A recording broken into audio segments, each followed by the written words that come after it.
remember when I was in grad school, I had an internship, and I was a spreadsheet god. I got to tell you what, I can even to this day I can do great things with spreadsheets. Back then it was Lotus 1-2-3, and I was a Lotus 1-2-3 hack. I had all the commands memorized, and I could just tear up a spreadsheet.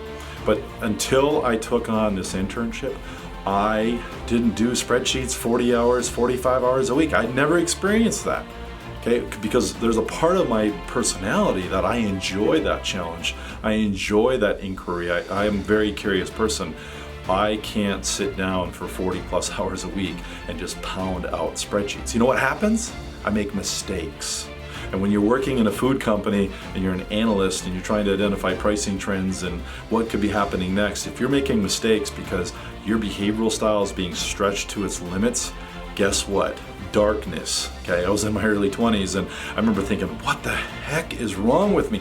What is my problem? Why am I so stupid about this? And I went into kind of a downward spiral mentally for several weeks. And it wasn't until about 10 years later that I realized I was in a wrong job.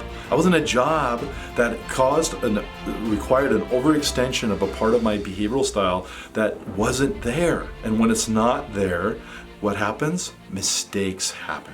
And when that mistake happens, what happens then? Because I'm a quality kind of person, I value my reputation, the voice in the head creates a doom loop.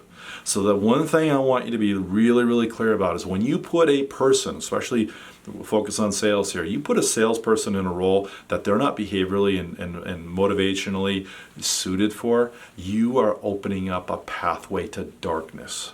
Okay, and I think from a moral perspective, it is wrong. I hear people say sometimes, "Oh, let's give them a shot. Give them a shot."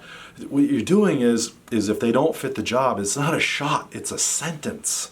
You're sentencing a human being to darkness. You're sentencing a human being, if they don't fit that job, you're sentencing them to a future, short or long term, where they're going to doubt who they are. They're going to question their intelligence. They're going to question their abilities. That negative voice, that negative self-talk is going to light up darkness in their lives. And that is just so wrong. So wrong. So, bottom line, benchmark every role and match the profile of the candidates to that benchmark, and make sure that you're selecting only the best people, because you know what's going to happen is you're going to get people that are happy to do that job. They're going to do that job well, and you're going to reduce the potential for that negative self-talk, because the long-term negative self-talk reduces our potential.